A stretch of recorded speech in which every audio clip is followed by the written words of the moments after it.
You at the spot, Shotgun Willie's. I've been there. You are holding a gun. And we both know how dangerous that can be. Whose gun were you holding? Well, the gun wasn't mine. It's not who I am. I don't condone any type of violence, but I take full responsibility for my actions. Made a bad mistake, and I can see the image that I painted over myself with my recent mistakes. But in the future, I'm gonna show everybody who John really is, what I'm about, and change this narrative.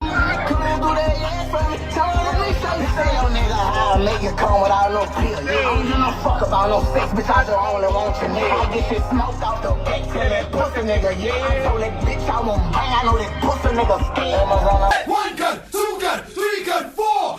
Oh shit! Here we go again. Take a picture. It's okay. Wait a minute.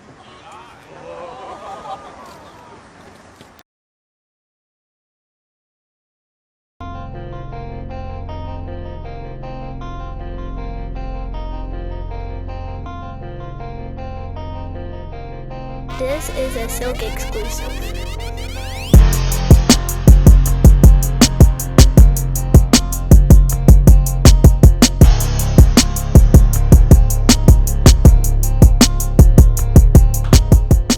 Welcome back to Words, Music, Dance. We haven't been here in a while. We haven't did this in a minute, but it feels good to be back home, all right? It's your boy, Paulie the Bull. For real. No relation to Gravano. Yeah, it's been a minute. We, got a little panel here. We got Jared.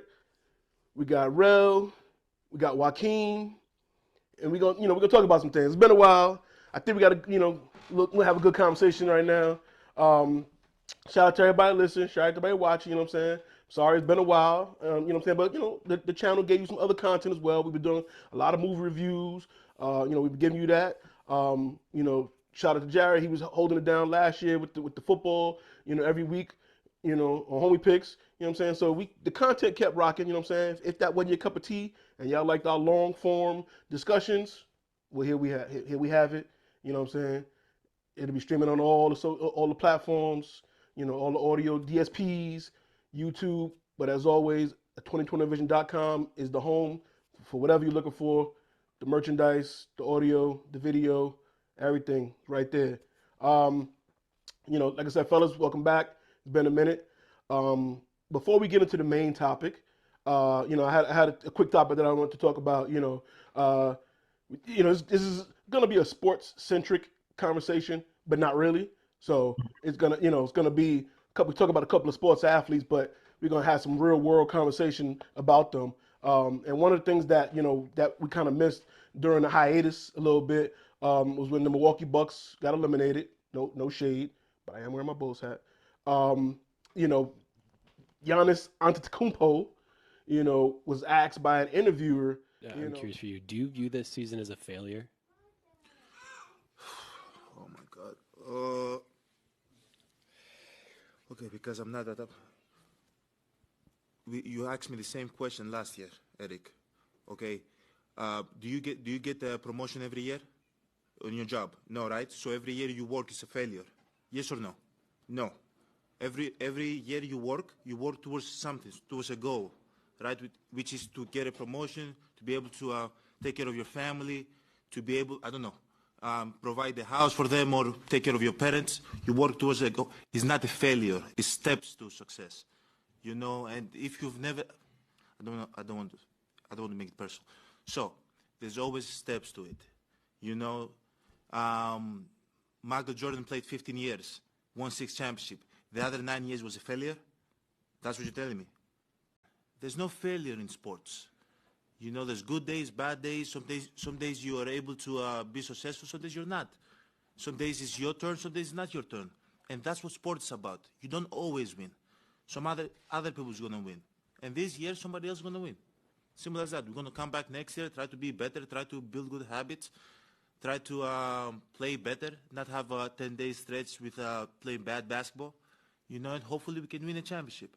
So 50 years from 1971 to 2021 that we didn't win a championship, it was 50 years of failures? No, it was not. It was steps to it, you know, and we were able to win one. Hopefully we can win another one. You know, sorry that I didn't want to make it personal because you asked me the same question last year, and last year I was in the right mind space to answer the question back. Waykme as the OG of the crew today, you know what I mean? Let you go first on this, you know, seeing the interviewer's question and Giannis's response. What did you think about the response? First, I got to respond to that OG comment you I just. mean, That's the first thing, player. Settle down over there. I mean, Not happy I'm respecting about my that. elders. I'm trying to. Shots fired. So maybe it's a pistol. Send me that NRA hat, man. Send me that NRA hat. I'm gonna sign up with you guys, man. So I think several things came to mind. I think it was a very passionate response, right? It was on key, and I think that, you know, his response filled with the analogies he used was really, really dope. You know, he made you think. Unfortunately, they would have like the #1 seed. I don't follow basketball too much, fellas, so jump in and correct me if I'm wrong, but I believe Milwaukee was like the #1 seed or the #2 seed, and the expectations was higher than just making the playoffs. So in terms of the failure comment and how he responded, I think he was far off, right? In terms of that, because yeah, you were expected to at least go to the finals, you know, with the team that they had, with the season that they had. And again, the analogies made me, you know, initially look at it and say, damn, he deserves a participation trophy. And, you know, that's the response that, you know, some of these reporters should be getting when they ask dumbass questions like that. They should be, you know, giving questions or responses that make them go, oh, I'm sorry. And the fact that he was able to emotionally respond that way, remember the fact that that reporter asked him the same question the previous year before, throw it back at him and still give an educated response. I really appreciated it. You know, but two things stuck out to me. He used Michael Jordan. He used the Bulls. He used Michael Jordan, right? That was bad, because I think if you ask Michael Jordan the same question, the response would be, hell yeah, I fed. It's either I bring a chip home or I don't. That's it. So maybe if you ask LeBron, and that's my favorite player right now, but if you ask LeBron, it would be more like a Giannis response, or a KD, it would be more like a Giannis response, but not Michael Jordan. That's like asking, you know, rest in peace, Kobe. You might as well ask Kobe that question. It's the same thing. The other takeaway for me, and this is unrelated to that question, but the fact that the Bucks fired Coach Bud after that. And apparently he was going through, I think his brother had just passed away 2 years before. So you bring home the chip.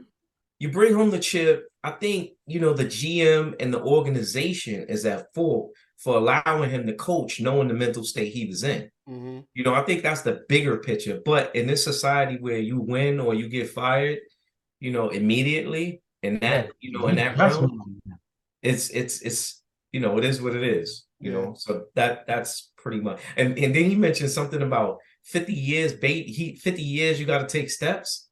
Well, so because he was saying the Milwaukee Bucks didn't win since 1971 to 2021. Yeah, so he said 50 years you got to take steps to build. What was that? Baby steps? Steps? You tell your fans that. Tell the paying fans for 50 years that they're not going to see a championship team for the next 50 years and see how much buy-in you get. See how many seats you get filled with that response. So I understood, but I think it was out of context. Yeah. Rel, what was your thoughts on that? So I mean, I understand a lot of different sides. I think there's layers to it. So for one, to allude to what Mr. Butler just said. There we go with that old people shit again. So just think about it theoretically. There's no real world where there's 29 real failures every year, right? You know what I'm saying? Like, you know, like every team wasn't going to win the championship. You know, everybody can't walk into that and be like, oh man, this was a failure, because every year there only one team that didn't fail. Only one team that had a good season, and that's not realistic. However, but when you come from a place and from the prominence that they had all season, the way it's set up, yeah, for y'all, yes, it was a failure. But what I think the emotion comes from him is not realizing that failure is part of the game. Yeah, y'all failed, but that don't mean y'all dead. It was whack the way it went down, and and yes, it was a failure. But does that mean now that all of y'all are crap and we should never believe in the Bucks again? I think he was taking that too personal, because I think honestly he was feeling a little of that in his heart. He was feeling ashamed, and he was feeling like, damn, I let it down. So when you not secure within yourself and you in that moment, like, yeah, I fucked up, and then somebody asks you that, now instead of like responding with like, yeah, it was a failure, we didn't meet I'm fighting back with fire now, because I'm secure about myself. That's kind of how I saw that passion coming from, more or less, and being ashamed, and that was the way it manifested. But I do think it's whack though that he asked the same dude asked him that last year. Like, I mean, it's just like, bro, like, what do you like? What like, at the end of the day, all y'all that sit and ask these questions, what are y'all failures? Like, Right. If what how are y'all measured? Every year, do y'all get the awards you're supposed to get every year? Are you covering every event that you're supposed to get? I mean, it happens sometimes and it doesn't, even for teams that it should. So I think more or less he just was probably, especially in that moment, he had just lost, and he got a little emotional behind it. And like you said, yeah, it might, like Michael Jordan, yeah, he played 15, won 6, did he fail 9? I mean, it's like, I mean, if you ask him, he probably say, yeah, I did fail 9, But I think Michael Jordan also knew too that once he learned how to win, he probably realized that, like, we weren't set up to win all those prior years. You know what I'm saying? Like, the way we were going about it was, if this is how we win, then yeah, the way that was set up, that wasn't it. So now, after he learned how to win, if let's say he didn't win 4, 5, and 6, but he won 1, 2, and 3, like, then it's then like, yeah, we didn't fucked up. Like, it's really a failure. But I just think more or less it was just him and his feelings about losing, and just being asked the same stupid question 2 years in a row by the same dude. Jared, what's your thoughts on that? Alexa, play "Emotional" by Carl Thomas. They shooting. Made you look. Made you look though. But no, it's like, yes, the panel so far has made great points. I ain't gonna sugarcoat that shit. Yo, you're a big baby, bro. Like, that's all I was. And I yes, I'm not a fan of Giannis like that. But beyond that, it's like, he has to understand the context of what is sports, or what is the sport. You will play, and who said it best? Herman Evers. You play to win the game. Yeah. You play to win the game. You are not just the number 1 seed. You're the number 1 overall seed. You had the best record in basketball. So yeah, expectations are a lot higher. Yes, that is a failure. It's not a failure for the Houston Rockets to go 15 wins or whatever. They knew they were a dud. Nobody gives a shit about that. That's not a failure. A failure for those lower tier teams is not getting the number 1 seed. In terms of for the lottery. First pick. Yeah. First pick for the lottery. That's a failure. Not getting that. Like, or not seeing progression. You understand, when you're a championship team with championship aspirations and you don't get that, that's a failure. How do you learn from failure is on you. 100%.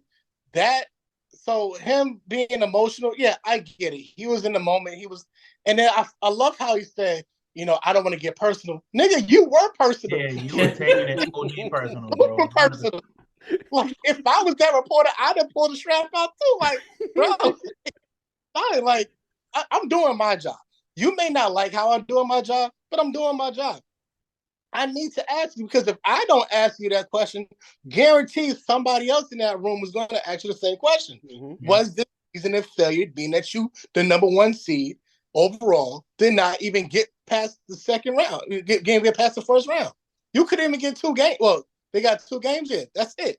You got 2 games in that entire 7-game series. So ain't nobody trying to hit. Ain't nobody trying to cry for you, whatever, all that stuff. Like, this dude went full DJ Envy on that shit. Like, this shit was crazy. Like, and then, you know, firing Coach Bud, you know, like, the man got you a championship, but at the same time, look, loyalty isn't everything.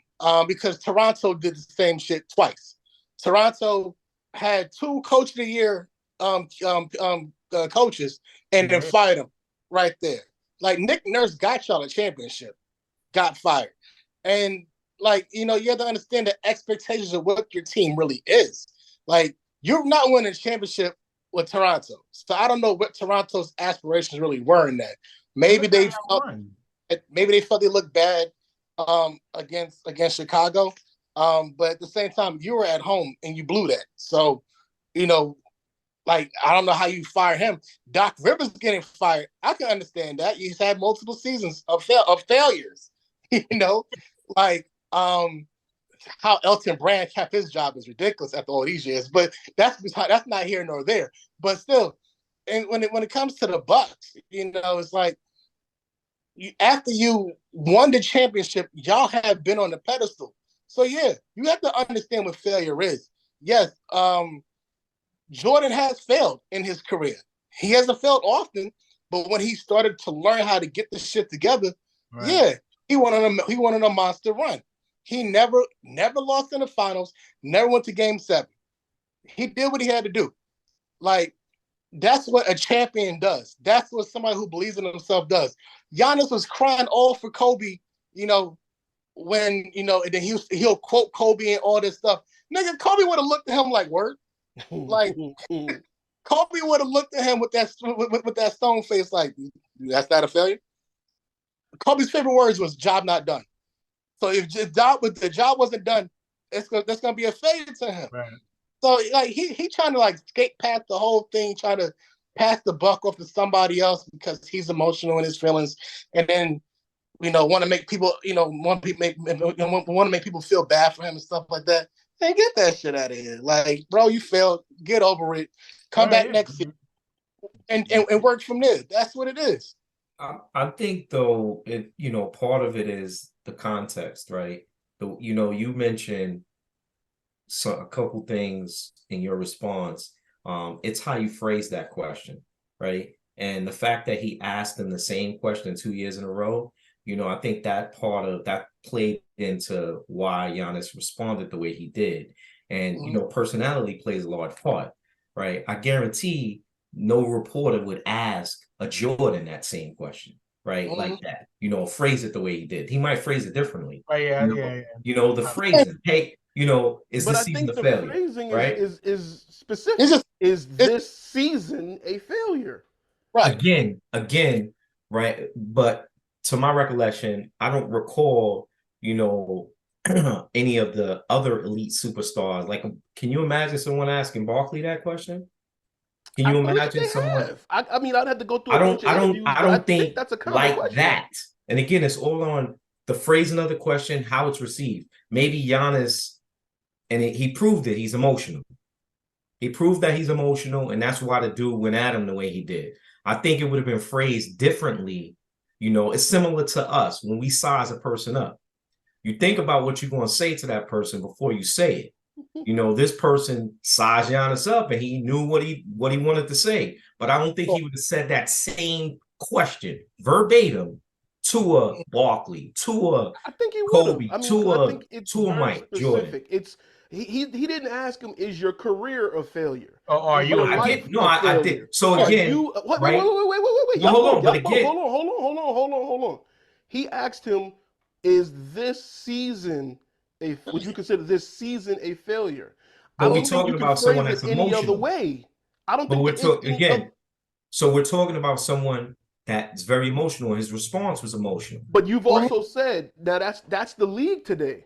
The guys Say it you said Giannis, you said KD, you said LeBron, Right. and I then you said said those in players. contrast to a Jordan and a Kobe. That's the league today. So there's no way to phrase it any other way to the players today. There's no other way to ask it because it is what it is. Is this? So I'm not saying that the question. I'm not saying that the question was wrong. I think the question definitely held weight. Yeah. And going back to what Jared said, I thought they only won one game. Did it go 7? No. Did it go to the 7? That it didn't. I know that. Go to 7.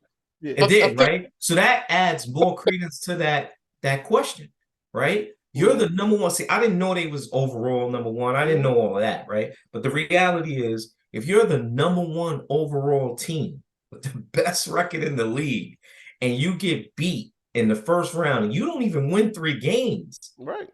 That's even worse. Yeah. And I look, timing is everything.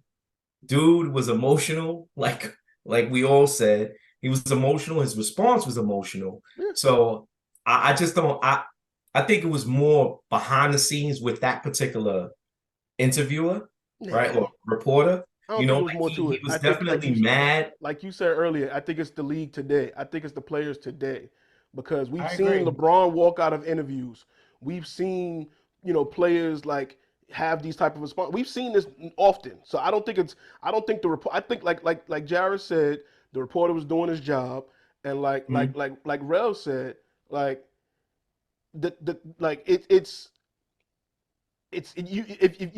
a failure for the season. You know what I'm saying? Like, again, he didn't say, is your career, do you consider your career or your life, or it's just specifically this season. You can fail this season. And like, again, I think like Rel said, like, the barometer for what is failure depends on the team, the situation. And when a team has an expectation, it's just like, somebody dropping an album, hey, this artist is expected to sell such and such copies.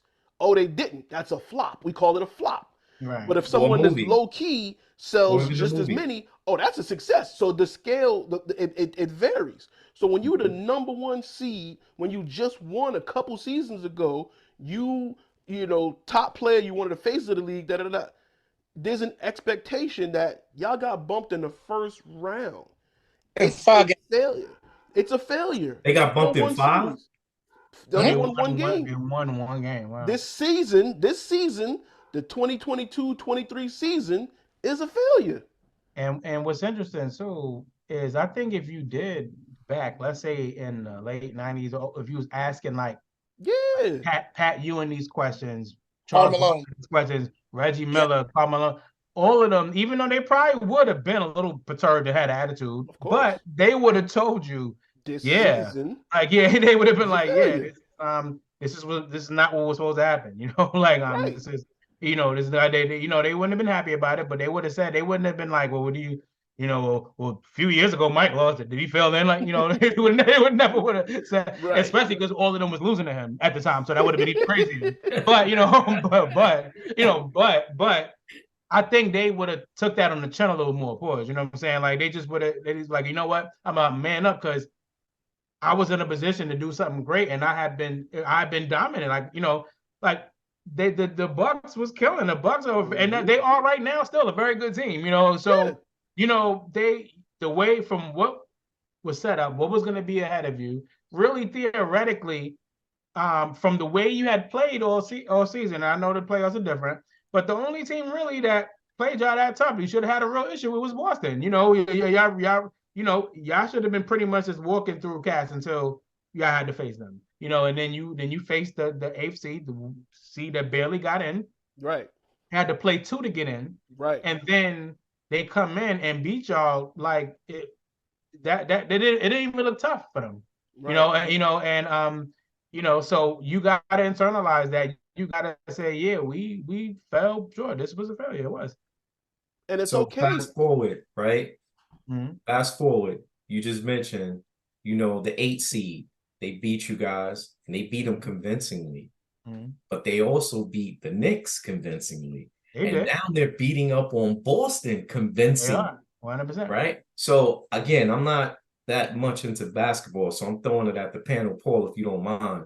I just want to know what's going on and what's happening with Miami. They had a late See what surge. happens. See, this is what it is. Miami shows you is a perfect example of how culture and mindset can supersede a lot of things. Pat Riley only signs a certain type of player on the team, like regardless. Like if you look top to bottom, they team ain't full of bums, but they don't have immaculately skilled players. Like they don't really have that, but they have people that's gonna do what they need to do every night, and they fighting.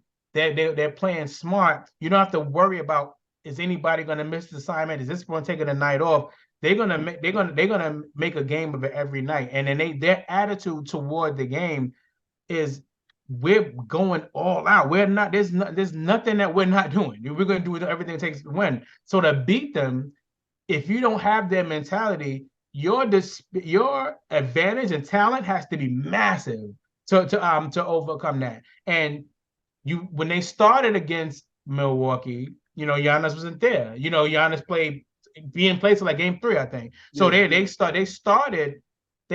without Giannis, even with those players they have, they couldn't mess with Miami. So now they start behind the 8 ball. He comes back, he can't make that much of a difference like that. Then you mentioned the Knicks. So the Knicks have played the Heat pretty well in the regular season, but then it goes and shows, here's the playoffs. When there's nobody. Jalen Brunson was definitely had the right mindset, and he was definitely down for the cause. But there was no other player on the Knicks who was ready for that. And when and that's why Jalen Brunson the whole time, everybody else shrunk. RJ Barrett shrunk. Julius Randle shrunk. Everybody became smaller versions of themselves in that series. And to speak to the heart though, and we still won 2 games. But Boston, as we see, Boston in this series is like to me. Boston is like that pretty dude in high school, whose parents bought him everything, had all the Jordan, the fly gear. But as soon as somebody wanted to come and rob him, he folded and he took all that shit from him. That's what it looks like, Miami and Boston to me. That's the analogy, bro. Yeah, like a shiny new toy, and they came through and was like, this is what happens when I'm on a panel full of Brooklyn dudes. Yeah, it looked like Miami was like, yo, get off this block. I don't want to see y'all around here again. That's what it looks like happening to Boston from that's what it looks like. That's when I watch those games, that's the feeling I'm getting off this. It's like, yo, y'all, who let y'all on this court? Like, yeah. Pay y'all taxes. I'm gonna pay y'all. Say y'all owe me for coming around here. That's what it looks like. And that's the Boston is like, they have no heart, bro. They whole soul got taken. Like, and that's bad for me. Giannis and the Bucks look way better than the Celtics, and they've been out the playoffs. Like at least when they played Miami, even though they lost, Milwaukee ain't look like chumps or people who didn't want to play. But Boston look like they don't really want to play. Boston's like, yo, we got to play. So, we're gonna come out here. So, at the time we're recording this, Miami is up 3-0 in the series against Boston, and Denver is also up 3-0 in the series against the Lakers. Yep. So by the time everybody's seeing this or hearing this, yeah, the next round is probably gonna be starting. The finals. It might be some speech. We may have to follow up on that. You know what I'm saying? Like I always say, the conversation continues. Because that definitely might be some more to talk about. Again, Jared, you only got a couple minutes, so I know. Don't take the whole 5. I know, but 3 things right quick. When it came to Miami, well, 2 things about Miami, 1 thing about something else. But we talked about it a little bit, me and you, Paul. But imagine, I'm pretty sure people have heard stories about people who were legally dead for a couple of minutes, and after that, they started living. Yeah. Like they started their life, like there is no tomorrow. Miami was that team. Bulls almost knocked them out. Because remember, lost the first one against Atlanta, and the Bulls almost knocked them out. And then they were almost dead. And then after that, they have been unstoppable. So they have been that team that has almost dead. And ever since then, shit shut down. Like, they started living. So this is why they're having this mindset. Boston is a surprise. Mikal Bridges said that because he said he wanted to pick my Boston in the series, but they be bullshitting. And he even said like they should have that Philly series should have never went to 7. In this series, like at that time they were down 2-0. He was saying that they should be winning the series, but they be bullshitting. And then one last thing, about Giannis and stuff. Everybody's jobs are different. They're set up differently. I don't go to work saying I want to be the best MTA player, employee of the year, shit like that. Right. Like I don't get that. That's not a failure. I don't give a fuck.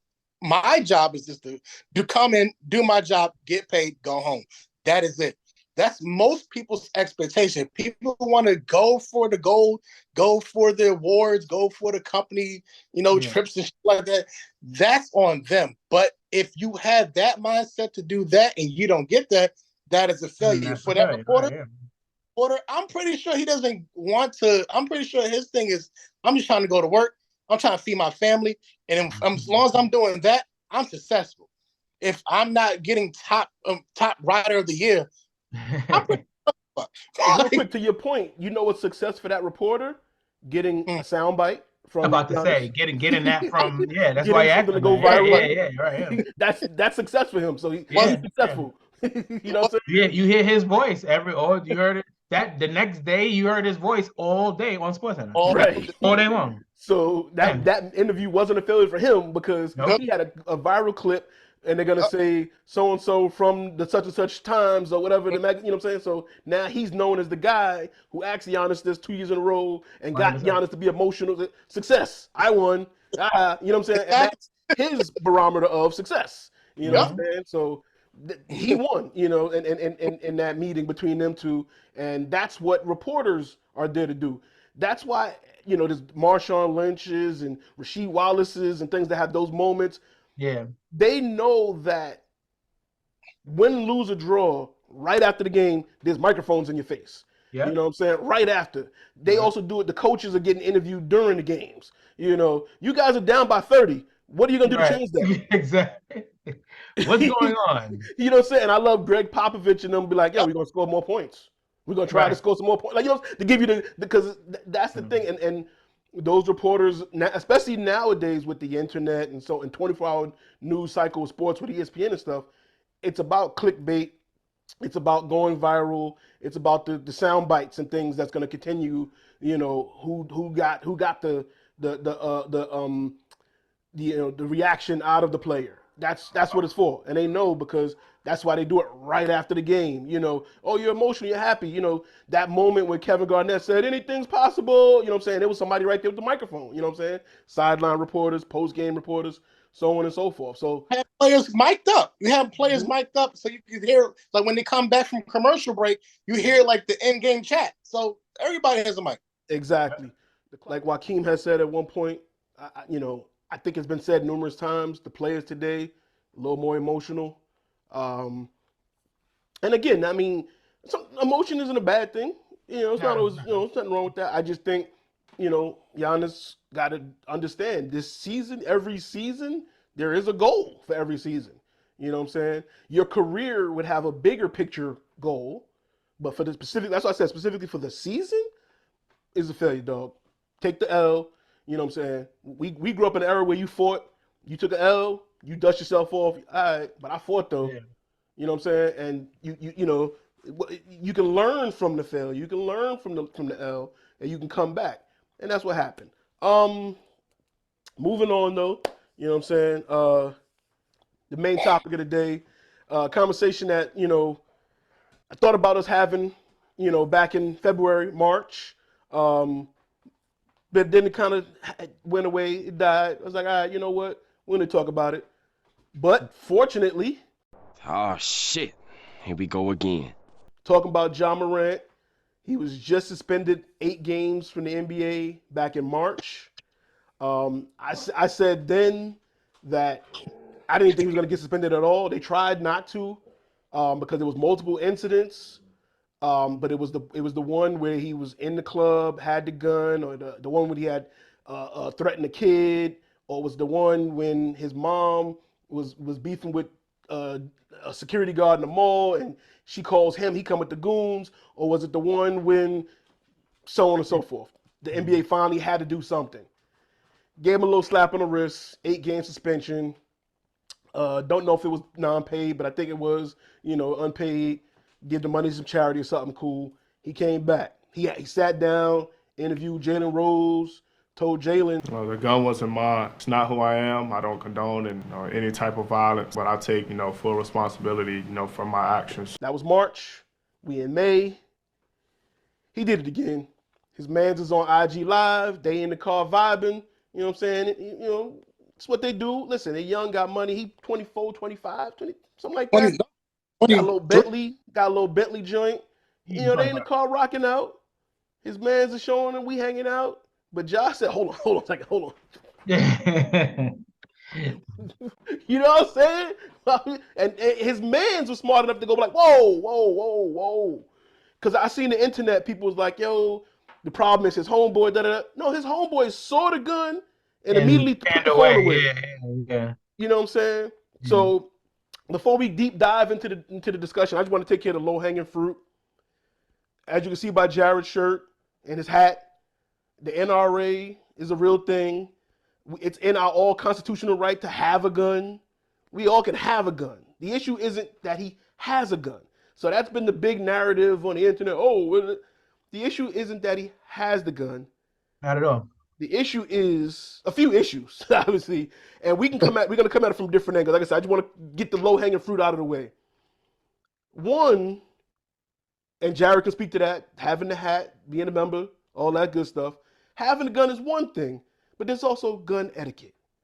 When you go to the range and you go to those courses, they tell you where to put the gun, how to load the gun, how to safely put away the gun, how to carry, what to do. He's ignoring all of that. He's ignoring all of that. So, because that don't look dope on IG when you're doing it the right way. You know what I'm saying? So that's one thing. Two, I could say we aren't all street, but we know some street rules and things like that, and we know we can see posers. You know what I'm saying? We can see somebody that's just like, hey, I got a gun, guys. Hey, look at me. Hey, I got a gun. We can tell we know people that have the gun, right? And just, and then we know guys that's always reminding you, I got a gun, I got a gun, I got a gun. Like we could, so we know we can read these guys. So just to be clear, like I said, I'm gonna get that out the way, and I'm gonna let everybody deep dive. You can have a gun. We all have the constitutional right to bear arms. You know what I'm saying? Now that they consider us human beings, we can do some things. One of the things we can do is get our gun license, get it, and go through the courses of how to handle the gun. He's showing you what not to do. That's one of the biggest problems. He's showing you what not to do with a gun. You know what I'm saying? And then he told Jalen back in March that wasn't his gun. So my question is, so whose gun was this one that we clearly see you reaching for in the car? Because they didn't pass it to you. You reached for it. I ain't trying to get you in trouble. You doing it to yourself. I think it was really weird that he admitted that the other gun wasn't his, because it's like, that makes it even worse. I don't it's not your gun. So why'd you pull it out? Why'd you want to show us someone else's gun? I don't understand that. Like, what? How much does that even make? It's not weird. It's not weird because think about it. It's like any other kid. Like, I'm sure most of y'all have siblings. I know Paul does. I don't know Waykme and Rel do. I know I'm an only child. But it's like any other kid that has siblings or cousins that you're close with. When you fuck up, it was him. Right. Wasn't my gun. Like somebody else. Wasn't my gun. So it's not weird that he said that in Denver. He was trying to not, because it would have been hard to explain how that gun got on a team plane into Denver when you come from Denver. That's why he was trying to say, it wasn't mine. If it that, then that'd have been a way worse suspension than 8 games, because now you already have the team too. Arenas fucked everything up when it came to the guns. Well, him and Chris, they fucked everything up when it came to guns. So, guns in for protection or whatever. So now you have to use your homeboys or whatever, or if you're Phil Jackson, your posse. to say, you know, that was his, because then you could say, my man's brought that shit, you know, and he just happened to pass it to me. But why would you still have it on you if that's your man's gun? Like, why would your man pass it to you when you the breadwinner? Thank Right. you. So Paul said posers. When I came up, where I came up from, we called them holsters. Human holsters, bro. And that's what he come across as. Right. A human holster. And he don't, so you say gun etiquette, street etiquette. Homeboy don't realize at some point you pull that gun, you better be ready to use it. Use it, yeah. Because what's happening is you allowing this rap music or whatever it is. I don't want to blame it on rap music because we all listen to rap music. Right. And we didn't go to those extents, right? But the reality is you allowing other people to now know that you got a gun. So when they come approach you, they're not coming to talk. You're not coming to talk because you've shown on many occasions that you will pull out your gun. Not that you would shoot, but you will pull it out. So if I know you're going to pull out that gun, it's like a street fight, right?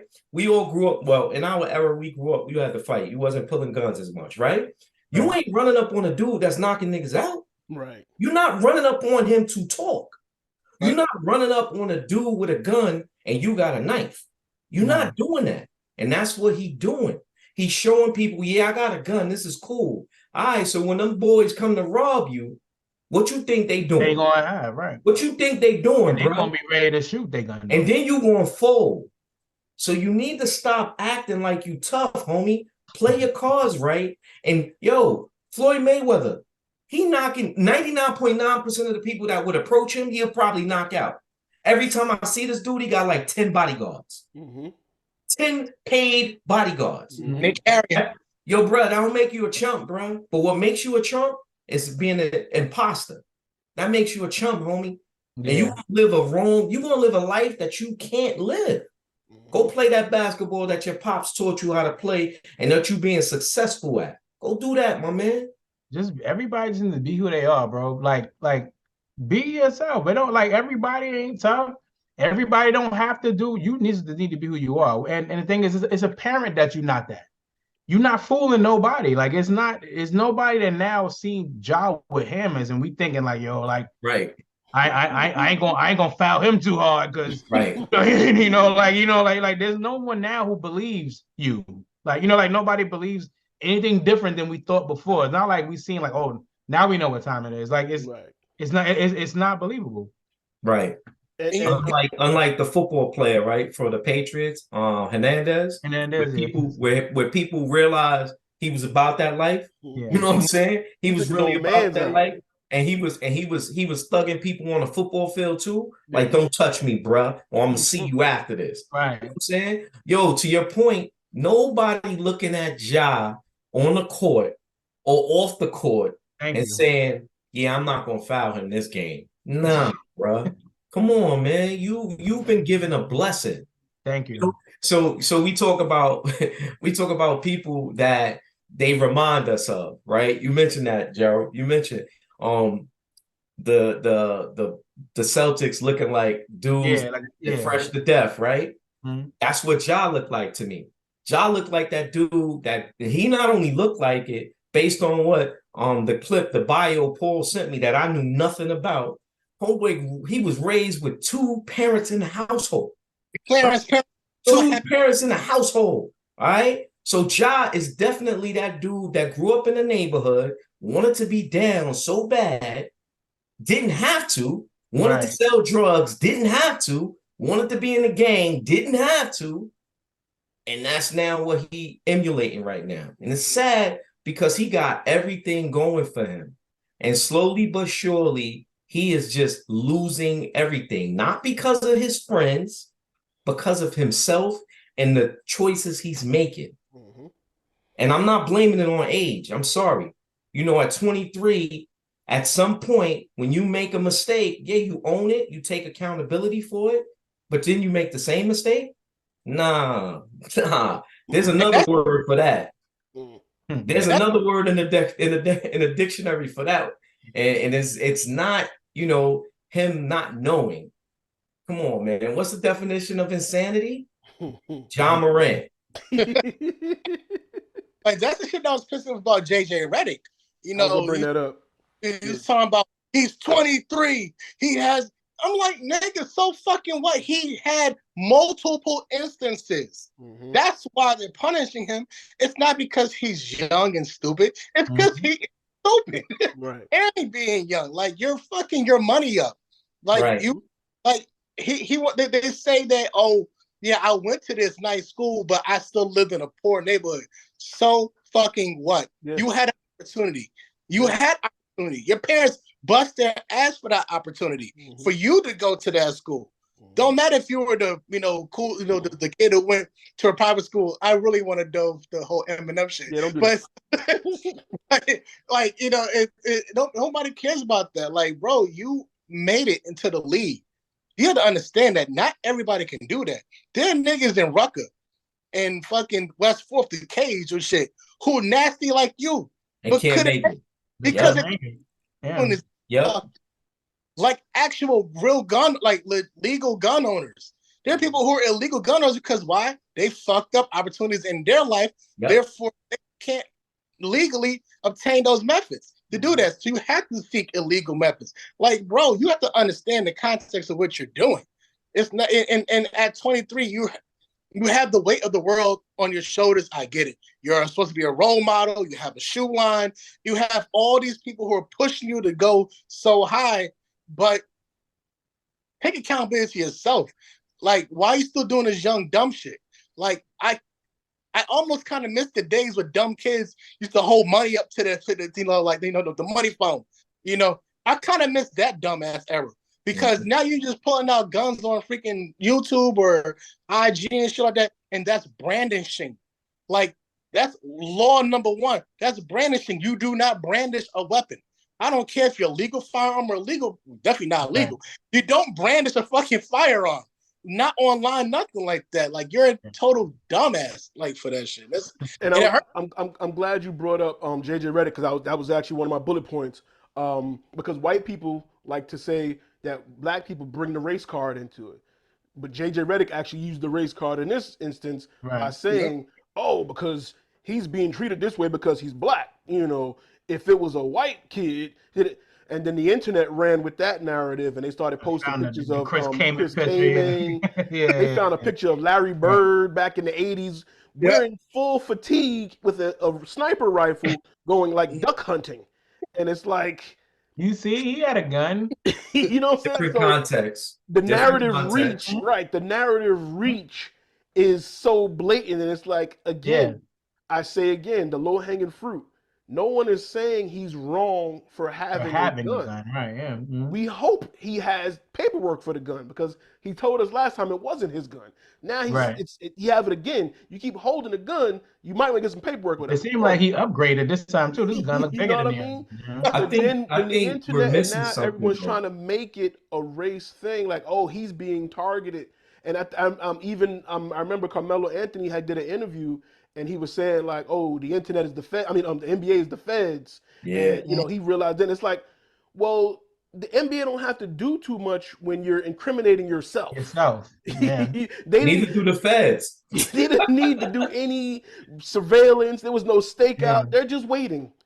They're just waiting. They're like so this was on IG. Like, they didn't have like somebody in a bush with a camera, but I think we missing something with that JJ Redick. So Paul, you touched on something when we was talking about Giannis, how Eric is now viral, household name, clicks and all that. JJ Redick did it for the clicks too. I believe so. Because now, look, we talking about it. Everybody talked about JJ Redick's comments, right? And that put him in a national spotlight, whether he was defending Ja or just trying to make a point and using the race for his own narrative. That was calculated. Rel, Jared, y'all, we in a group chat. Y'all know how I feel about JJ Redick. Y'all know how I feel about most sports media, and JJ Redick and Draymond. They try to coin this new media thing where they say like they're different from the Stephen A's and the Skips. But it's like, no, y'all doing the same thing. Y'all saying whatever's going to catch the clicks and the buzz, and I'm just gonna say whatever's gonna, and the first thing to do to get that attention is to be anti Stephen A and Skip. You know what I'm saying? So I'm gonna be anti what's been working and say, hey, this is a new generation. We're new. And they say some of the crazy stuff like, oh, the older era was plumbers and firemen. They say stupid stuff like that. And then now we have JJ Redick want to be a coach. So he's now going to say, hey, I'm on the side of the players, because we all know 70-something% of the league is black players and all that. So he's like, hey, I'm for the people. This is a racial thing. And it's just like, JJ, really, JJ? Really? Really? And it's blatant. You're right, Waykme. It was a blatant soapbox moment. And it was BS, because this like I said, he drew the race card when it didn't need to be drawn. It ain't even about that. You know what I'm saying? Because again, Chris came in sitting on his couch in his house. In his house with the rifles. gun. Yeah. You know what I'm saying? Hunting rifles. He's a hunter. He lives in the woods. He's not outside, and he's, you know what I'm saying? A picture of Larry Bird actually hunting, wearing fatigue and everything, like they out there hunting for quail or duck or something. Yeah. But you know what's and the thing is interesting, if let's say John Morant on his couch sat with two guns.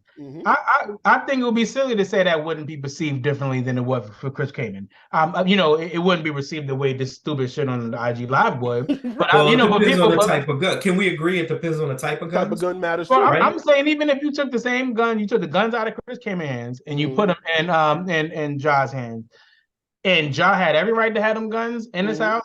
He's being safe with them. He's not around his little kids and like that. He's just sitting on his couch with the guns. It would have been received differently. It would have been it is for Chris Kaman. But I think where it differs is when you think about the sponsorships and all of those. I don't think Nike pulls this nigga off the website because he was in his house with some guns. You know what I'm saying? Like, and, I don't think all that. But when you're making that display, that you're doing, I think that's what makes the difference. And it's like, where's the accountability? We want to talk about, oh, they let Chris Kaman and them do it, and but when we do it, but what are we doing though? Like, you know what I'm saying? Like, we are not hunting and taking pictures of ourselves with our guns. We're not doing what they're doing. So when you're making the argument, when they do it, it's a problem. It's not a problem, but we didn't do that. That's not what we did. So what are you comparing? Going back full circle to the Giannis thing, and how there's a different measuring stick for success to players and teams in the league. Chris Kaman is not John Morant, and the perception, the role model status, the pedestal that he's on is completely different. No one's looking up to Chris Kaman. Them pictures they old pictures.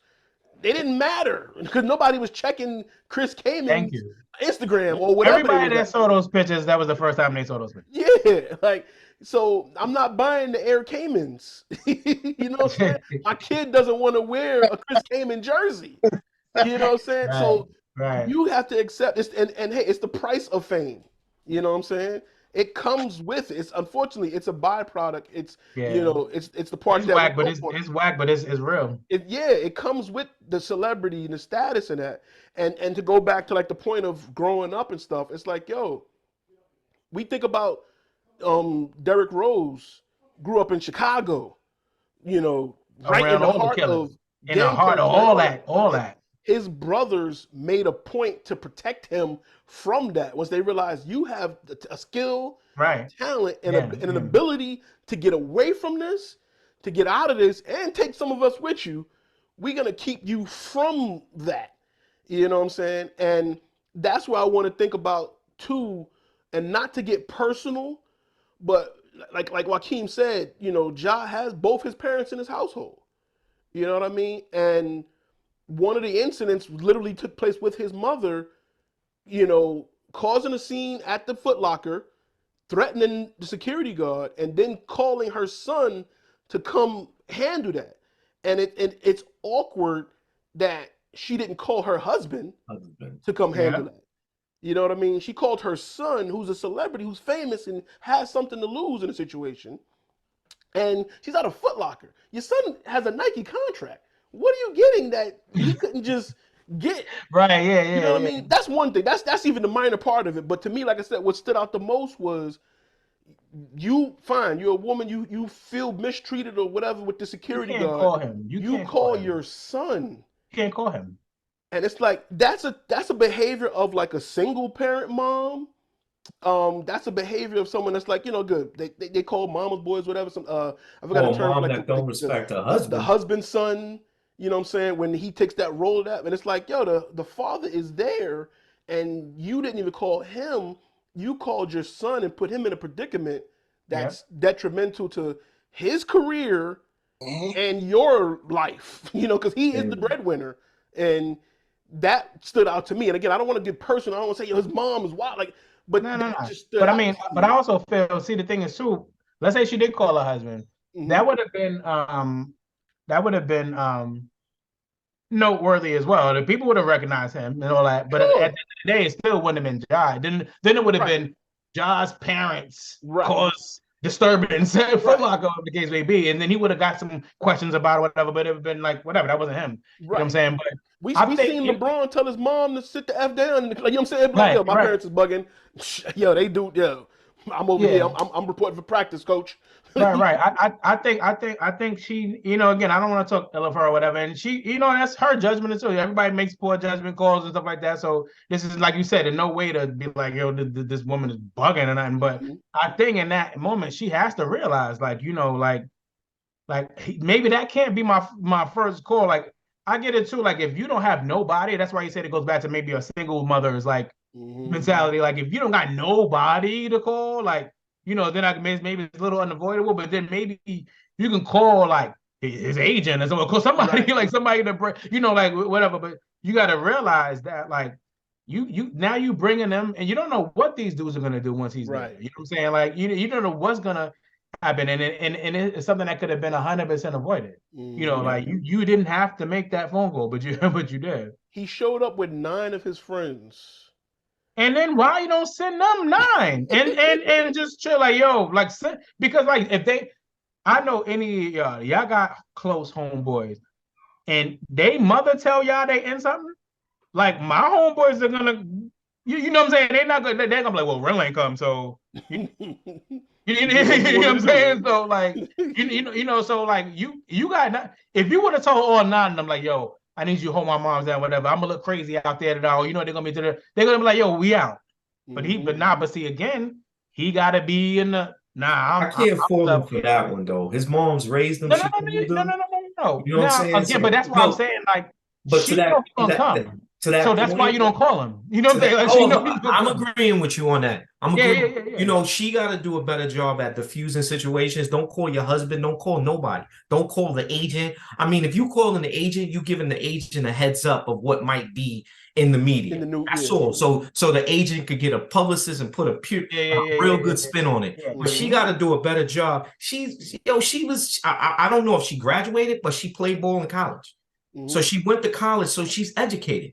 She got to do a better job. And the fact that Ja's in the position he's in right now, they're the family, the immediate family, they're being taught how to handle situations, media, everything like that. So she, I don't know the situation. This is the first time I heard of it.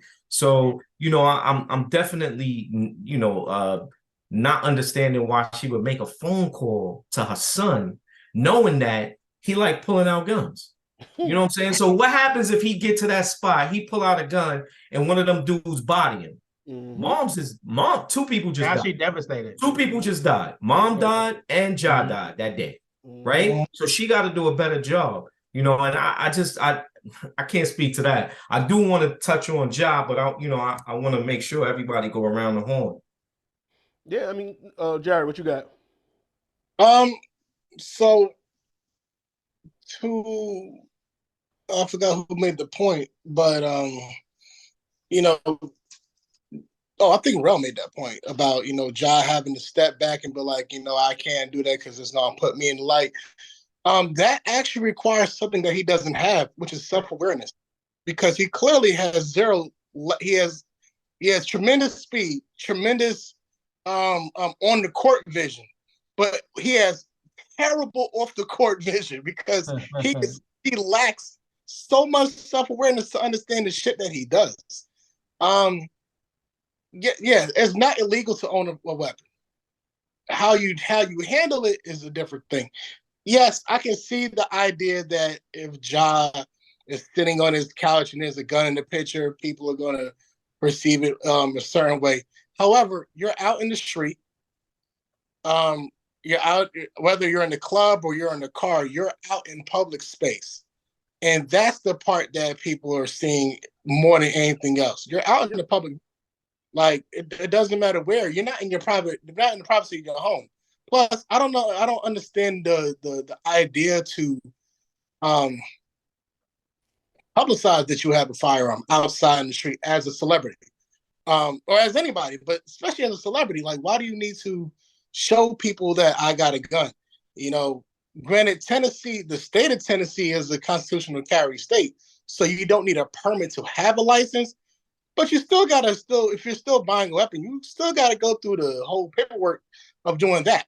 And you gotta run your background checks, all that other shit. So, you know, there may not be a permit itself, but nigga, understand where you're at and what you're doing.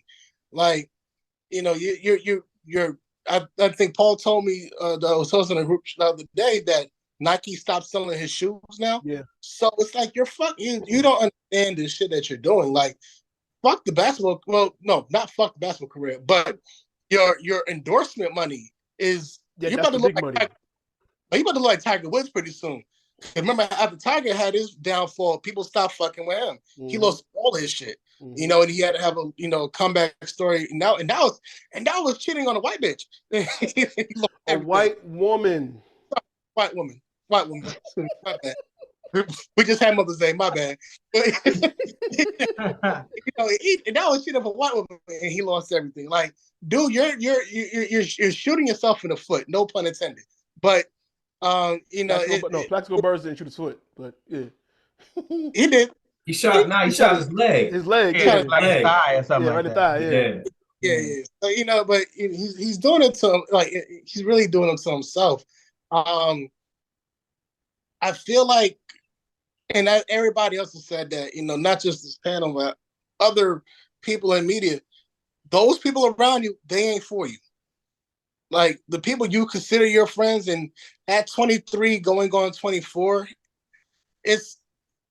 sometimes it's hard to see that those that you claim are your company are the ones that hold you back the most.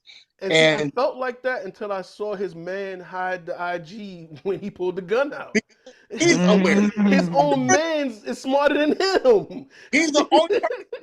So I'm not pointing the blame at nobody but Ja. Because when his man had he moved the camera quick and put it away. He realized, fam, you dog, like, not.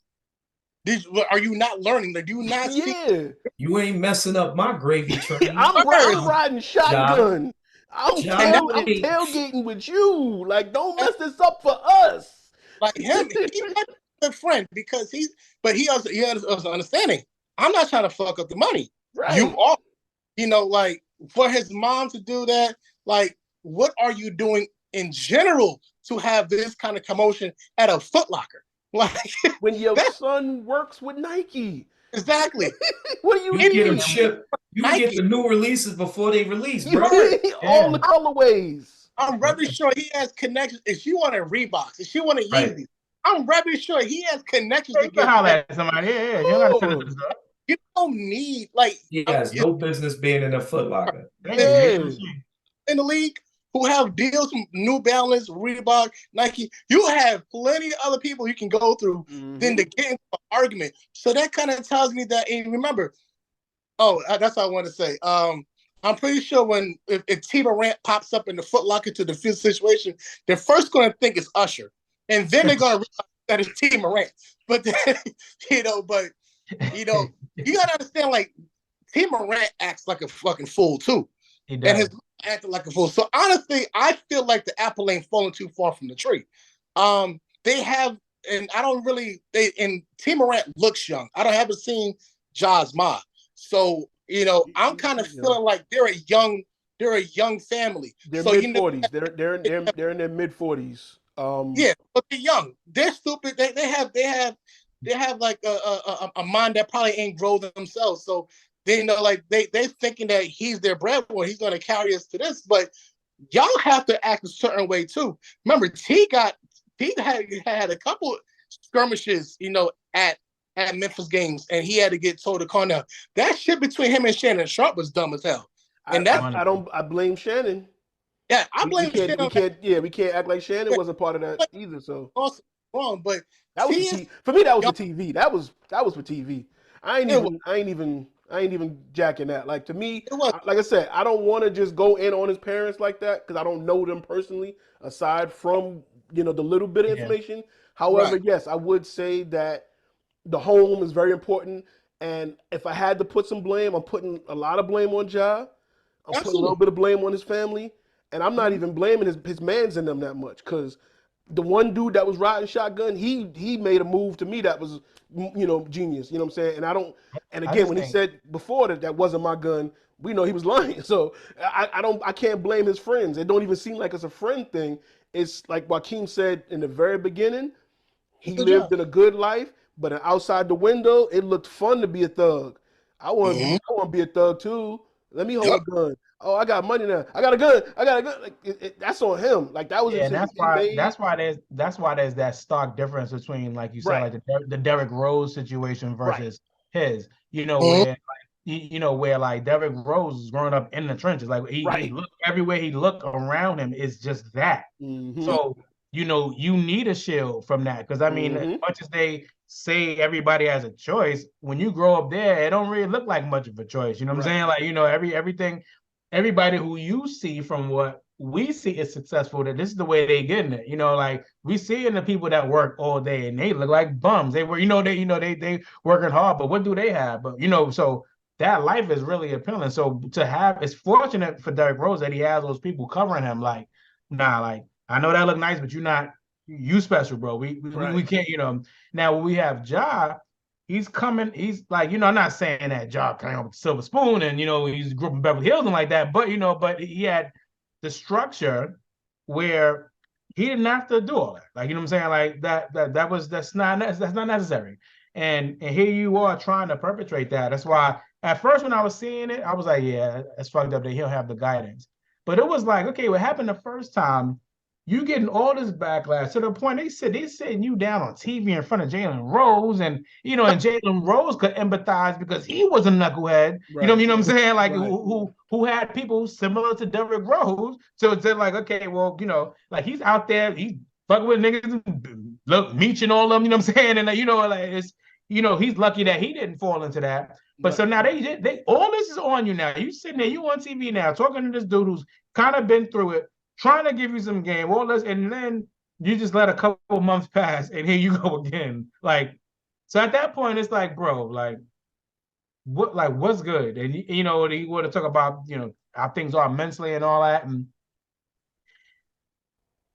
certain things, bro, you just gotta know like that. Like, you're gonna do this again. Like, even if you're having you got some emotional issues, some mental issues, like to do this again, like this.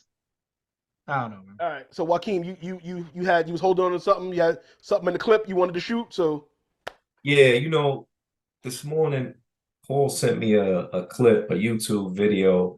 It's almost like a bio of the Morant family and the upbringing. It's like about 15 minutes, and it just goes into the immediate family. I learned a lot about them. So before I watched that video, I had a lot of shit I was gonna come at Ja with, man. Just disrespectful shit, you idiot, you this.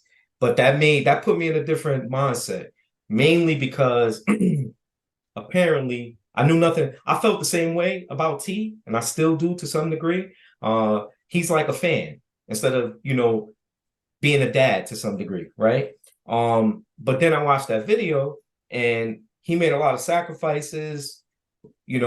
Apparently he was either overseas or he was on his way to go overseas, got a phone call that, Ja was in the belly, and he decided to end his career, his chance to be in the NBA or at least overseas, to then segue into the NBA and became a barber, right? Don't know if he owned a barbershop or if he was just a barber. They didn't go into that detail. Talked about mom, her background, college and all that. Talked about the grandmother who holds a lot of weight and keeps the family together. Talked about the little sister who happens to be supposedly better than Ja at this stage in life. So I learned a lot about them, right? And the first thing I thought about was, you know what? At some point, T got to be a dad. Because Ja talked about how he respects his parents, how he looks up to his dad, and how his dad is vicariously playing through him. So at some point, if I'm a dad, if I'm T, if I'm and Ja's my son, I'm gonna pull him to the side and have a heart-to-heart with him. I'm gonna have a heart-to-heart. And you know where it's gonna start? It's gonna start in the barbershop. You know why? Because most real conversations happen in the fucking barbershop. I'm gonna take my son to the barbershop and let him hear what his peers think of him. That's where I'm gonna start, right? And hopefully it starts setting in that he's making bad decisions, right? And after that barbershop tour, then I'm gonna take him to dinner and we're gonna have a conversation. You know, what's your takeaways? How do you feel? What you thinking? Right? And then I'm gonna lay it down. I'm gonna say, bro, you never grew up in that life. So I don't know where this is coming from. You know, understand why the need to pull guns. Understand why the need to feel as if you don't have enough. Right? And then I'm gonna reach out to Ja's agent and I'm gonna set up a round table with Michael Vick, Jason Williams, and Gilbert Arenas. Dudes that have pulled guns, or been in trouble with the league and lost a lot of fucking money, and some did time. Let them talk to him, sort of like a Scared Straight when we was growing up, right? Right? Just to get his mind thinking. Just to get his mind fucking thinking, right? And after that intervention, then we're going to talk to Allen Iverson, MC Hammer, possibly Lamar Odom. Why? Because we're going to talk to dudes that felt they need to bring their crew with them. And what the fuck happened? All of them went broke. Now, somebody on the last segment made a comment about bringing people with you. You got to realize you can't bring your crew. You know, I listen to Steve Harvey every morning, and at least twice a month, he says he regurgitates a comment that his father made to him a long time ago. He said, everybody that come with you can't go with you. And the whole reason why he's meeting with Allen Iverson and MC Hammer and Lamar Odom is because they're going to tell him, yo, bro, these was my peoples. I brought them with me. And now we all fucking broke. Right? After that, we're going to have another dinner. What's your takeaways? After that, then we're going to sit down with another three. LeBron James, Kevin Hart, Jay-Z. I picked them three specifically because I'm sure these are idols for Ja. These are fucking idols for Ja. So these are guys that came from the hood and succeeded and brought their crew with them the right way. The right way, right? The right way, right? And it can be subjective. Everybody can have their opinion about, you know, how LeBron, how Jay, how Kevin did it. That's neither here nor there. The bottom line is they're successful, right? And their crew is with them. Have that conversation. Have an understanding of now, what's your takeaway? And at the end of the night, one last conversation. And that's with Udonis Haslem. Somebody that's well respected in the league, that came from the hood and actually wants to mentor Ja. Have that conversation with Ja, right? Because it's similar to, and I don't remember, I think, what's the football player that was on drugs and, you know, then when he signed with Tom Brady, they had like a crew of people that was watching his every move so he couldn't go bad. Was that he was suspended like 9 times? Yeah, that's the receiver. Yeah, it was a receiver. What's his name? I don't remember his name, but remember how he had accountability coaches? He had accountability people. He couldn't go to the bathroom without a person standing outside. That's what the system. Say it again. Antonio Brown? No. It was, he's younger than Antonio Brown. I'm a Google him before. Yeah, his name is escaping me, but I know exactly what you're talking about. It's Josh something. I feel like his first name is Josh. I don't know. Josh. Damn. Josh. Yeah, he came from the Browns. Josh. Brown. he kept getting suspended for the weed and stuff. For the weed. Yeah. Josh Gordon. Yeah, Gordon. there we go. Yeah. Okay. Yeah. So anyway, remember he had an accountability system. Yeah. Right. If I'm Ja's dad, that's what I'm setting up for my son. If he wants it, if he wants to be held accountable and he truly understands his actions has caused his demise. If that's what he does, if I walk away feeling that way and he's saying that, I'm setting up, because part of being a parent is ensuring that your children don't fuck up, regardless of how old they are. That's what I'm gonna do.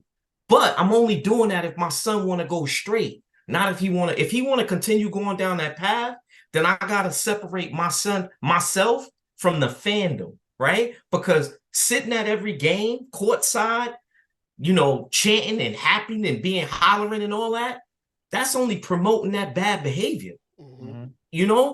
So it depends on what Ja wants and the direction T want to go with his son. Because ultimately, the direction he going right now, bruh, it's only going to end up one or two ways, and it ain't positive. You keep pulling guns, man, you either going to do a shitload of time, and Ja not built for jail, not based on what I see, at least, and I know that's subjective, and he damn sure ain't built to be in a gang. He not. The only gang he built to be in is the one he in now, the fucking NBA. Right. That's who he should be, and that's the gang he should be promoting. Because not for nothing, based on his skill sets, he could be the next Giannis, the next Steph Curry, the next brand of the NBA. And that's why I brought up Derrick Rose, because there was a lot of Derrick Rose comparisons, and but the way they play, their size, they both like 6'2", 6'3", explosive dunkers, fast, and it's just like, but the contrast of the upbringing is also great to the story. You know what I'm saying? Like I said, Derrick was kept away from that to the point where when he got in the league, he wasn't doing nothing crazy like this. He had gotten some trouble. They accused of rape or something that got dismissed and put away. Don't know the specifics of it because they kind of what I'm saying, but he wasn't other than that one thing, he never did anything. He never brought bad attention to himself. Right. You know what I'm saying? He didn't bring negativity to himself. You know what I'm saying? He had a kid, then he got moved on, got another kid with another woman. Like, he's married. Like, he and he's always been a quiet dude. And he actually did an interview with Matt Hoffa. It's a pretty good interview to check out. And yeah, that was a very good interview. Yeah, and Derrick went through that was probably the most I've ever heard him speak. You know what I mean? Yeah. And he went through a lot, and he told you a lot of the stuff that he went through and stuff. And that's someone that Ja may need to talk to as well. You know what I'm saying? But before we go, I wanted to. The last thing that I would add is, if Ja is ready to be held accountable and truly accepts that he's, messing up his own fate, then I'll hire me an Olivia Pope type that's going to clean up all this, right? The scandal's going to go away, fellas. You just can't keep doing it. We got way too many players. Y'all mentioned Tiger Woods earlier, right? He lost a lot of money, but then he came back. And then what happens? The sponsors came back too, right? And then you got guys like A-Rod. I'm a baseball guy. So a guy like A-Rod, he denied it so long. He actually tried to sue the league and the Yankees. And now look at him. Came back. So you got to take ownership, and then you got to go on an apology tour, bro. And that's what I wanted to go to. That's He's what I wanted to 23. lead up to. His latest apology. He released a statement through, Woj tweeted that he said, "I know I've disappointed a lot of people who have supported me. This is a journey, and I recognize there is more work to do. My words may not mean much right now, but I take full accountability for my actions. I'm committed to continuing to work on myself." That statement was released, that came out, but the internet go internet, and they found out that it may or may not have been a ChatGPT generated apology. So Waykme, you and I have had conversations about AI, not Allen Iverson, but artificial intelligence and where it's at today. And the internet found, now I don't know how true it is, again, it's the internet can Photoshop things, but someone typed in a ChatGPT, make an apology paragraph that you got caught again. And it literally said, I deeply know I've disappointed a lot of people who have supported me, and this is a journey, and I recognize there is more work to do. My words may not mean much right now, but I take full accountability for my actions. I'm committed to continuing to work on myself. Almost word for word what his apology was. And I did it, and it came out very similar as well. So it's a possible. Like I said, I don't know for sure if he or his people, agent, PR team, what have you. But like you said, if he wants to do better, you know, the apology tour has to begin, and this wasn't it. They thought it was going to be that with the interview with Jalen Rose, and 2 months later we back at it again. Yeah, I just don't know. And now it lingers in the off season. You know what I'm saying? Like it ain't like, you know, when he got suspended in March, he still had April to play. He still had time to say, you know what, I'm back, I'm playing, I'm focused. Yeah.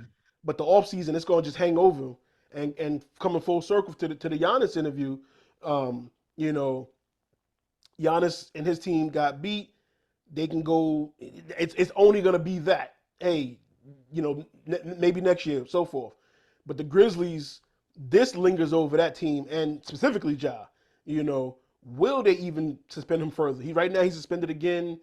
He can't do any participation with the team, but it's the off season. But that means public meetings and dinners and kid meetups, engagements, yeah, all that type of stuff. and then when training camp starts, so what G League stuff, summer league stuff, he can't participate, none of that, and it can be extended into the season. So he's already affecting his next season. He's affecting his little sisters in high school, and now teams, colleges are going to be like, do we want to deal with this family? You know what I'm saying? So now it's trickling, like Jared brought up. He lost his Nike contract. It's affecting him, and he needs to see that. His pops need to see that. His mom need to see that, because people have reached out to him and tried to talk to him. Don't know who have and have not. But if this isn't a wake-up call, this is strike two, I guess. You know what I mean? But if this isn't enough of a wake-up call, then he gonna end up like MC Hammer and some of the people that you had mentioned, Waykme. And yeah, I just hope, I don't wish bad or negativity on nobody. You know what I'm saying? He made it. You're right now experiencing and living an opportunity that very few get, and you blowing the opportunity of a lifetime. You know what I'm saying? So I hope the off season he can stay out of trouble, because man, athletes in off season is always a dangerous thing. I hope he can stay out of trouble. He need to go, talk at a NRA meeting or something, or do something to, for community service. That's the worst place he could be, the NRA meeting. But I want to say that's the worst place. I mean, he needs to talk to people who actually understand firearms and what it is you can and cannot. Well, not what you can and cannot do, but how you should treat and respect firearms, because he really doesn't have any respect. And those are the people who are going to teach him how to respect what he has. Right. Like you don't treat a firearm, especially you treat one thing they always say, and that's rule 1 of 3. Treat every firearm like it's loaded. I don't care if it's unloaded or not. I don't care if it's a toy. Treat every firearm like it's loaded. He doesn't do that. Like, he plays with that shit. Like, it's the ignorance behind it. So yeah, he needs to speak to actual gun rights. Well, yeah, like gun rights people. There's plenty of them out there to talk to. Like, he needs to speak to those people too, to understand what am I doing wrong and stuff like that. And they're going to teach him about perception and stuff. And not to be a jerk, but can you imagine he had the gun in his waist and he did a little gritty dance? And never mind. I'm sorry. Never mind. But like I said, I want to wrap it up there. I think the last thing, the worst thing that could happen for him is to be suspended, right? And to be I think in the current state, he's not allowed to be around the facilities and things like that. So all that's doing is enabling him to Idle continue time. being around the wrong kind of people. That's what I'm saying. Right? That's what So I'm that's saying. why He needs it's something to occupy his imperative. time. That's why it's imperative for his dad to step up and understand, you know, the climate, right? You know, there was a lot of great points made, you know, and I go back to you, Jared, when you said he has no awareness off the court. That's 100% fact. And it seems like the parents may not be aware of his lack or his inability to have that awareness, right? Because when it's all said and done, he is in the spotlight for everything he does, everything. So he gotta think 2 and 3, 4 steps ahead of people before he make a move. Because it's gonna get second guessed. It's gonna get, you know, twisted and turned around and stuff like that. And that's why he got agent. And that's why I said, you know, if my son is coming to me and he's understanding the missteps, then I go back to the fact that he's 23. Then I go back to the fact that he has a shitload of money. Then I go back to the fact and say, you know what? It's my job to put you in a position to be successful and support you. And that's when I hire all these people that's going to make sure at no point he has these issues. His friends can still be around. I'm not removing him from his friends. You know, that's the people that he lean on. But they can't do things without the approval of whomever is in that position. You know, they gotta have some type of accountability, bro. At 23 and you got a lot of money, you have no accountability. And it's okay when you're not part of a brand, when you're not part of an NBA that has a shitload of people waiting to point the finger at why they went wrong. That's okay. You know, if you work in a 9 to 5 and you got a ton of money, no responsibilities, and you don't want to be accountable, that's all fine and good, bro. But that's not who you are. And he has to recognize that. There's 2 sayings that come to mind for that. To John in general. One, the world loves a good comeback story. Yep. Very forgiving. And 2, they should have never gave the niggas money. So. But to that first point, the world is very forgiving. Like we know a lot of, you know, all these athletes that's fucked up and came back, resurrected their career. But we're very forgiving as people, but we need you to be accountable and own your shit. So send in an apology via text, via social media. That's why Will Smith got all that backlash, right? And I'm only using Will Smith because that was the last celebrity that was in the controversy, right? He got a lot of that backlash because he did the shit. He hid behind a computer. Like people don't want to. We want you to be genuine about it. You know, just like if I did something to you or your family and I'm apologizing, you don't want me to send you an email. Right. You want me to step to your face and be genuine. You know, so whatever transpires after, we know it was genuine. That's what we want. You know, but again, and I don't mean to harp on his age. That's the difference between a 23-year-old and somebody that understands and that wants to take responsibility and move forward. Right? And A-Rod had to go through that shit too. Or somebody smart got in A-Rod's ear and said, yo, bro, you already fucked up, you know, close to 100 million. You want me to show you the blueprint on how to get this money back? Right. And he listened. So that's what's got to happen for the Morants. So they can stop going, so he can go from, you know, Ja Moran back to Ja Morant. Because he is being a moron with the moves he's making. Yeah, there you have it. Like I said, you know, thank you for everyone who's listening and watching. Comment your thoughts below. Tell us where you agree or disagree with what we said today. Like I said, I wish he can get it right. You know what I'm saying? The benefit is he still is young. But he gotta realize the opportunity that is in his hands right now, that, you know, he's messing up. He can't blame anybody else. You know what I'm saying? I don't want to put any, like, it's not because of his race, it's the decision that he's making, and he got to understand that. And whatever moves need to be made going forward, he has to take those so he can have a long career. And like I said, he'll be celebrated, the comeback story, if they can, win some games, he can win an All-Star MVP, maybe a championship, whatever happens, this will all be forgiven.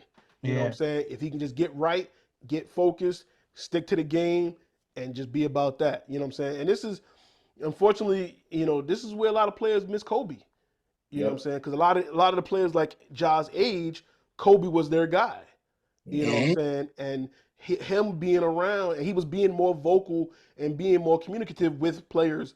This would have been a perfect opportunity, you know what I'm saying, for a mentorship or something like that. You know what I'm saying? So unfortunately, the league is going to be still dealing with that loss, for years to come, because Kobe was a lot of the guys, and then LeBron will be the guy for the next generation, and he's a good role model, family man, kid, like, you know what I'm saying? So the kids will be straight with that, but Kobe is going to be, missed in this middle, gap of players. But, again, once again, shout out to everybody listening, shout out to everybody watching. I appreciate your comment. Paul, I got a quick point and I've a been quick trying to question. wrap this up. What up, Joaquin? Real quick. So what we didn't touch on, and I just thought about this, is the fact that, there's collateral damage for his little sister too. I said that. Yeah, he did. Oh, Yeah, he did. Yeah.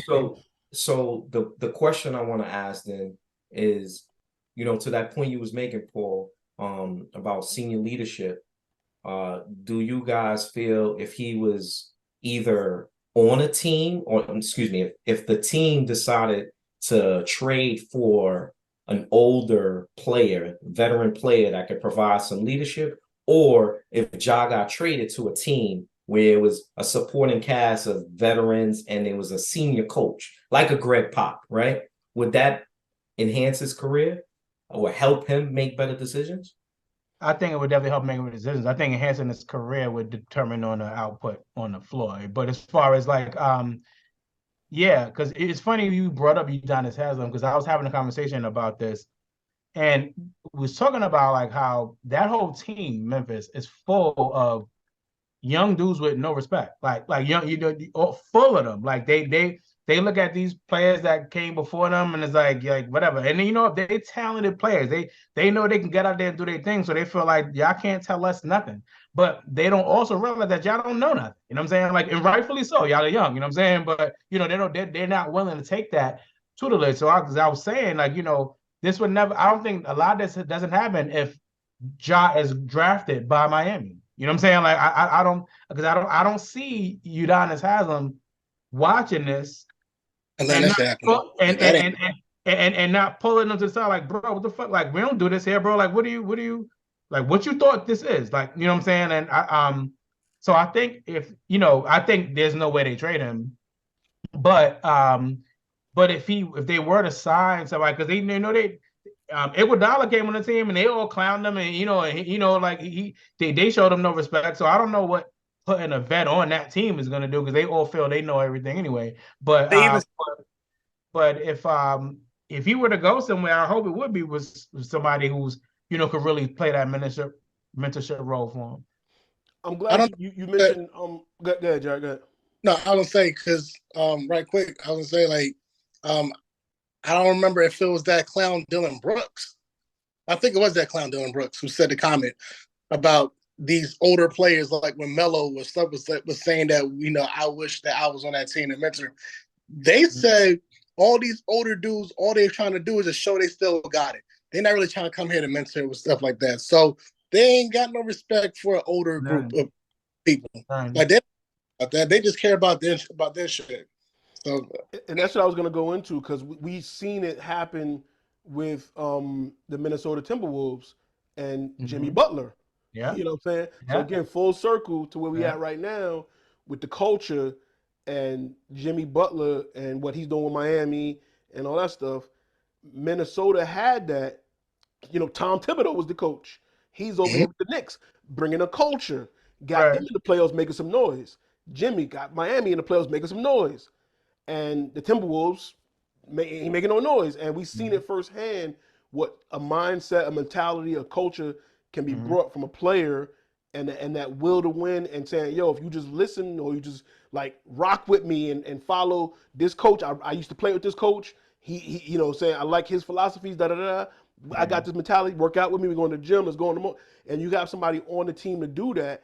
And the Wolves, Cat, and all of them was just like, man, shut up, old head, and all that kind of stuff. Yeah, and he left. And you know what I'm saying? And Jimmy, again, like I said, fast forward a couple years later, Jimmy got the culture right in Miami. Tibbs, it took a little while. He got the culture right in New York. And Minnesota's struggling, you know what I'm saying? And you see that. And right now, Memphis is riding off of their young athleticism, and they're talking a lot of trash, and they haven't won anything. They haven't even done anything. And that's unfortunately the league nowadays. You know what I'm saying? You seen Jordan Poole, Draymond had to put hands on him, and we seen recently Draymond was trying to talk to Poole during the game, and he just egged him and walked right past him. And Steph Curry had to yoke him up like, no, he's talking to you. Like, you know what I'm saying? So culture, leadership, you know what I'm saying? Poole's still hard-headed, but we know they're trying. You know what I'm saying? We see them trying. Iguodala's on that team. He spoke of him too. We know that team has vets, just won last year, proven winners, and Jordan Poole still, whatever. So, but that's his problem. And that's what I'm saying. That goes to a lot of the youth of the league now. They will have multiple vets on their team with rings in their hand. You got a ring too. You know what we can do here. Right. And you still on some, I got it. I know what to do. You know what I'm saying? And unfortunately, that's they say, youth is wasted on the young. You know what I'm saying? And when you young, athletic, and can jump through the roof, you think you know it all. Yep. You ain't worried about that fadeaway when I could dunk on everybody. Yep. I ain't worried about setting a pick and roll. Just give me the ball, old man. Right. And the legs stop working like that. Now you're like, all right, show me that jump shot again you was talking about. I'm gonna move a little slower now. I got a little jab step, you said? Got a little jab? Okay. You know what I'm saying? And that's the league. Mike went through it. Mike was jumping over everybody. And then he had to work on that fadeaway. He got tired of getting beat up by the Pistons and stuff. He had to say, all right, let me slow this down a little bit, and I could work them out here mid-range. You know what I'm saying? So it takes an adjustment. It takes some time. And like I said, I don't want to give up on Ja. I don't want to give up on Ja yet. I feel, like I said, but like Waykme said, he got to want to do better. He got to see a reason to do better. He got to realize what he's doing is not beneficial to himself, his career, his family, his sister's career, the future. He has to see what he's doing to all of those, to the domino effect. And until he sees that, we'll be going through this again in another couple of months. You know what I'm saying? So we're going to leave it there, fellas. Anything else I got, you comment below. Same thing for everybody listening and watching. You got anything you want to add, comment below. Like, share, subscribe, do all that good stuff. We'll be back. I promise you, we're going to be back with some more episodes. I got some things we're going to do. It's going to happen. I'm not reneging like Ja. I'm a man of my word. Hold me to it. We're going to be shooting. I got things in the chamber. We're coming at you. Everybody here, a 2021 Vision gang. You already know what it is. I'm just playing. Later, y'all.